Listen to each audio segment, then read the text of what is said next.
লালমনিরহাট জেলার পাটগ্রাম উপজেলায় শ্রীরামপুর ইউনিয়নের ৬৫ বাড়ির সীমান্তে বিএসএফ অবৈধভাবে সিমেন্টের খুঁটি স্থাপনের চেষ্টা করলে বিজিবির বাধার মুখে পিছু হটতে বাধ্য হন তারা।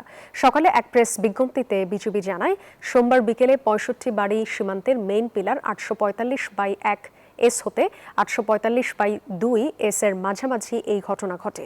সীমান্তের শূন্য লাইন থেকে প্রায় ১০০ মিটার ভারতের অভ্যন্তরে কোচবিহারের মেটলিগঞ্জ থানার হাড়িকামাদ গ্রামে পানিশালা এলাকায় বাঁশের খুঁটি সরিয়ে ফেলছিল বিএসএফ। সেখানে নতুন করে প্রায় ৩ থেকে ৪ ফুট উচ্চতার সিমেন্টের খুঁটি স্থাপনের কাজ শুরু করে। বিষয়টি নজরে আসতেই বিজিবির টহল দলের সদস্যরা দ্রুত ঘটনাস্থলে পৌঁছে বাধা দেন। এ সময় বিএসএফ পিছু হটে। সীমান্তের আরো খবর জানাতে লালমনিরহাট থেকে সরাসরি যুক্ত হচ্ছেন সহকর্মী রবিউল হাসান। যাব তার কাছে। রবিউল, সীমান্তে এই মুহূর্তে পরিস্থিতি কেমন দেখছেন জানাবেন।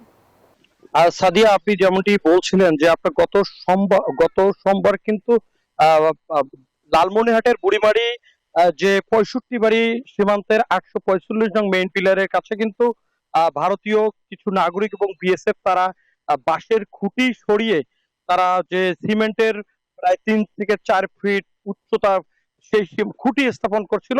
দেশ জুড়ে যে কোনো কেনাকাটায় ১০,০০০ টাকার বেশি অফার, তাই পেমেন্ট মানেই বিকাশ।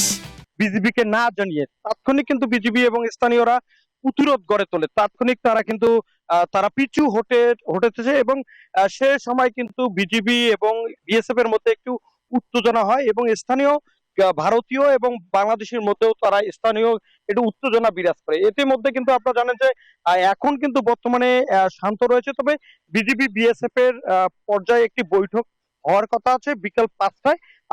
এই বিষয়ে আমরা ৬১ বিজিবি আমাদেরকে জানিয়েছেন যে একটি প্রেস রিলিজ দিয়েছেন যে এখন এই যে সীমান্ত রয়েছে সে ৬৫ বাড়ি সীমান্তে উত্তেজনা বিরাজ করেনি, শান্ত পরিবেশ। তবে বিজিবি বিএসএফ এর মধ্যে পতাকা বৈঠকের পরে সিদ্ধান্ত হবে যে খুঁটি স্থাপনের বিষয়টি নিয়ে। কিন্তু আপনারা জানেন যে এই অবৈধভাবে ভারতীয় বিএসএফ এই ৬৫ বাড়ি সীমান্ত দিয়ে কিন্তু প্রথম পুশিং করার চেষ্টা করেছিল ভারতীয় নাগরিক, সেটা কিন্তু প্রতিহত করেছে বিজিবি এবং গ্রামবাসী।